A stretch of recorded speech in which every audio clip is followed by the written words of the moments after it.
মানুষ, এগুলো মানুষ, এটি জাতি না, এগুলো জাতি না, এগুলো অমানুষ। এটি দেখে না কেমনে মারা গেছে এগুলা।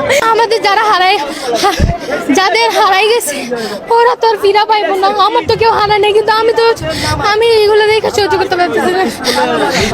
যাদের হারাইছে ওরা তো বুঝতেছে, ওদেরকে তো ওদের লাশগুলো ফিরাই দেন, হাড্ডিগুলো অত্যন্ত ফিরাই দেন, জানাজা করুক, মা একটু দেখুক যে আমার সন্তানের লাশটা আমি দেখছি।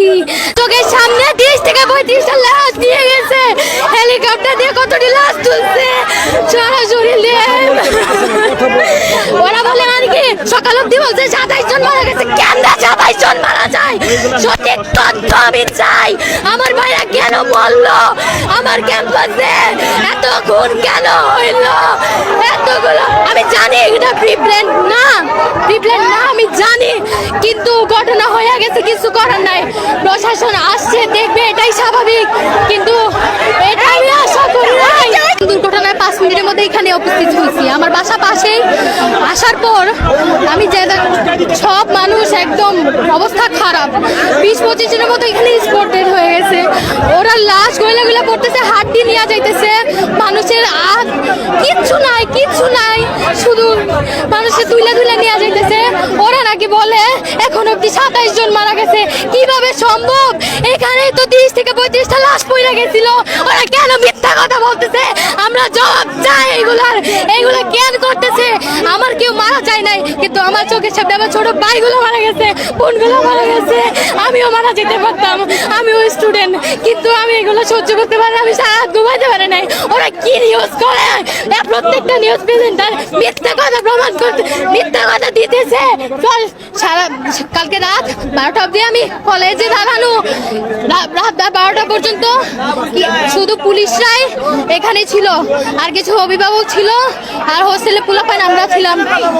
আসার পরে কেউ ছিল না, কিন্তু আমি রাত 12টায় বাসায় যাওয়ার পরে 1টার দিকে এখানে অ্যাম্বুলেন্স আসে, চেষ্টা করে লাশ নিয়ে যাওয়ার পরে হোস্টেলে পোলাপান সবাই নামছে, আমরা আশেপাশে মানুষ আইসা পরে আটকানো হয়েছে, কিন্তু ঢুকতে দিছে। ওরা ওদের উপর যাতে চাপ না আসে, সমালোচনা না হয়, এগুলোই ফাইট করার জন্য আমাদের লাশগুলো গুম করতেছে। কিন্তু তাহলে তো উনি এই আফসোস নিয়েই মারা যাইব। আমি আর সহ্য করতে পারতেছি না। আপনারা কি নিউজ দেন?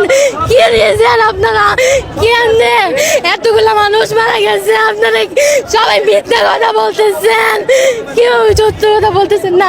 সেনাবাহিনী আমার শিক্ষকদের মারছে, আমার শিক্ষকদের মায়েরা রাখে নাই, স্টুডেন্টদের গায়ে হাত তুলছে সাংবাদিকদের সত্য কথা বলার জন্য। ওরা আমাদের গায়ে হাত তুলছে, কেন তুলবে? আমাদের ক্যাম্পাস, আমরা সঠিক তথ্য দিব। ওরা কিসের রাইট নিয়ে আসে আমাদের গায়ে হাত তোলার? ওদের কিসের রাইট? ওদের বিচার করা উচিত। তবে প্রশাসন এখানে থাকবে, এটা স্বাভাবিক। আমাদের স্লোগান কিছু ভুল আছে, ওগুলোর জন্য আমি দুঃখিত, আমার তরফ থেকে সবাই দুঃখিত। এগুলো হাইড করার জন্য, যাতে ওদের সমালোচনা না করে এই যে এত বছর পুরনো চলতেছে, এগুলোর জন্য অ্যাম্বুলেন্স বেরোতে পারতেছিল না, গাড়ি কোনো প্রটোকল বেরোতে পারতেছিল না। হাজার লাখ মানুষ, আমি নিজে এনে উপস্থিত ছিলাম, এনে অনেক মানুষের দল ছিল, মানুষ হাসতেছে এইসব ভিডিও। ওরা ভিতরে দেখে না কেমনে মানুষগুলো মরছে, ওরা বাইরে দাঁড়ায় বলে আমি ভিডিও দেখতে আসছি, এনে যে আগুন লাগছে আমি দেখতে আসছি। এগুলো মানুষ, এটি জাতি না, এগুলো জাতি না, এগুলো অমানুষ।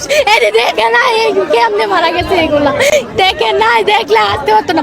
নিজের একটা সন্তান হারাইতো, নিজের একটা ভাই হারাইতো, তাইলে বুঝতো বেদনা কি। আল্লাহ